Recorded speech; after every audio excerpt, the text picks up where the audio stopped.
សួស្តីអ្នកនរគ្នាវិលមកជួបខ្ញុំបាទម្ដងទៀតតើតើជាមួយនឹងការរៀនភាសាចិនអូខេយើងចេះច្រើនមែនតើឥឡូវនេះណាឥឡូវនេះយើងចូលទៅដល់មេរៀនថ្មីមួយទៀតតើតើជាមួយនឹងការសួរអំពីរសជាតិនៃមុខម្ហូបឬក៏អ្វីដែលយើងញ៉ាំពុននឹងចូលមេរៀនសូមបងប្អូនកុំភ្លេចចុច Subscribe លើ Channel របស់ខ្ញុំហើយចុច Like ដល់វីដេអូនេះហើយចុច Share វាផងណាអូខេអញ្ចឹងយើងចូលជាមួយគ្នាទៅដល់មេរៀនយើងតែម្ដងណាបើខាត់ពេលយូរមុននឹងចូលមេរៀនយើងត្រូវចេះពាក្យកន្លឹះរបស់វាសិនណាទីមួយគឺយើងត្រូវចេះពាក្យថាញ៉ាំ eat នៅក្នុងភាសាអង់គ្លេសអញ្ចឹងយើងអានថា chew នេះជាពាក្យភាសាអង់គ្លេសគឺ chew អញ្ចឹងនេះយើងនឹងរៀនរបៀបផ្សេងទៅពេលខាងក្រោយណា chew បកប្រែថាញ៉ាំណា chew ជាងអានអង់គ្លេស chew ពាក្យទី2គឺយើងញ៉ាំទឹកណាយើងប្រើថាផឹកចុះស្រួលយល់អញ្ចឹងយើងអានថា 喝 ណាបកប្រែថាផឹកទឹកអូខេអញ្ចឹងយើងចេះពាក្យchew ហើយនឹងពាក្យ her យើងនឹងទៅរៀនបង្កើតជាប្រយោគទាំងអស់គ្នាណាឧទាហរណ៍ទី1我吃饭我吃饭我吃饭我នេះអាយខ្ញុំឈឺនឹង eat ញ៉ាំ fun បាយណាអញ្ចឹង我吃饭ខ្ញុំញ៉ាំបាយណាយើងចេះប្រើពាក្យហ្នឹងណាខ្ញុំញ៉ាំបាយអញ្ចឹងយើងទៅចេះពាក្យមួយទៀតណា我喝水អញ្ចឹង我喝水ខ្ញុំផឹកទឹកណាយើងប្រើពាក្យញ៉ាំទឹកក៏បានដែរតែយើងចង់និយាយចំពេកគឺផឹកទឹកអញ្ចឹងយើងអានថា我喝水អញ្ចឹងខ្ញុំញ៉ាំទឹក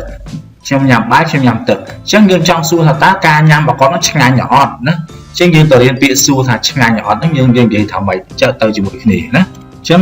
របៀបសួរគឺយើងត្រូវសួរបើនិយាយពីរឿងមុខម្ហូបបាយយើងសួរបែបនេះ How to ma How to ma Is it delicious Is it good to eat ណាឆ្ងាញ់ទេញ៉ាំឆ្ងាញ់អត់អញ្ចឹងកន្លែងនេះគឺចង់សំដៅទៅលើការញ៉ាំម្ហូបអាហារណា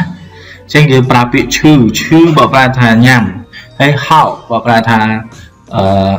love ឬក៏ good ណា good to eat how to បើប្រែថា good to eat ឬក៏ delicious ហ្នឹងឯងណាតើឆ្ងាញ់ទេអ្នកកំពុងញ៉ាំហ្នឹង how to មកគ្រាន់តែសួរប៉ុណ្ណឹងបានហើយ how to មកតើឆ្ងាញ់ទេអញ្ចឹងចម្លើយយើងអាចឆ្លើយថា how to ឬក៏ 不好吃ណាបើឆ្ងាញ់យើងឆ្លើយថា how to បើមិនឆ្ងាញ់ទេ 不ណាពូពីមុខណា不好吃អូខេអញ្ចឹងយើងសួរសំណួរឆ្ងាញ់ទេទៅម្ហូបអាហារមានប៉ុណ្ណឹងឥឡូវយើងសួរឆ្ងាញ់ទេទៅជាមួយការផឹកទឹកក្រូចផឹកអីប្រភេទភេសជ្ជៈផ្សេងអញ្ចឹងឥឡូវយើងសួរថាម៉េច how 喝吗តើផឹកបានថារសជាតិឆ្ងាញ់អត់ញ៉ាំទឹកហ្នឹងឬក៏ទឹកក្រូចទឹកអីតែនេះឧទាហរណ៍ទឹកធម្មតាណាឆ្ងាញ់ឬទេញ៉ាំអញ្ចឹងខុសគ្នាកុំសួរបើសួរម្ហូបអាហារបាយទឹកអីយើងសួរ chew how chew តែបើសួរប្រភេទភេសជ្ជៈទឹកក្រូចទឹកសុទ្ធទឹកអីហ្នឹងយើងប្រើ how her ណាអូខេអញ្ចឹងយើងចេះសួរ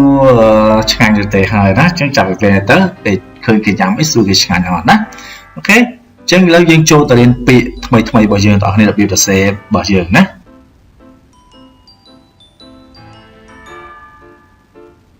吃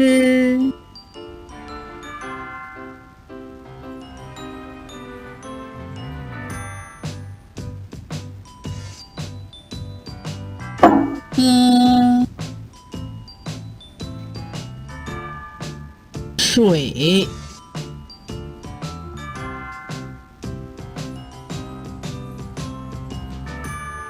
饭ចឹងអរគុណច្រើនសម្រាប់ការតាមដានស្ដាប់មេរៀននេះហើយកុំភ្លេចអនុវត្តបន្ថែមផងដើម្បីឲ្យចេះទោះបីជាមេរៀនតិចតែយើងរៀនវាឲ្យឆាប់ចេះណាអូខេអញ្ចឹងកុំភ្លេចណាកុំភ្លេចចុច Subscribe ចុច Like ចុច Share អូខេ谢谢再见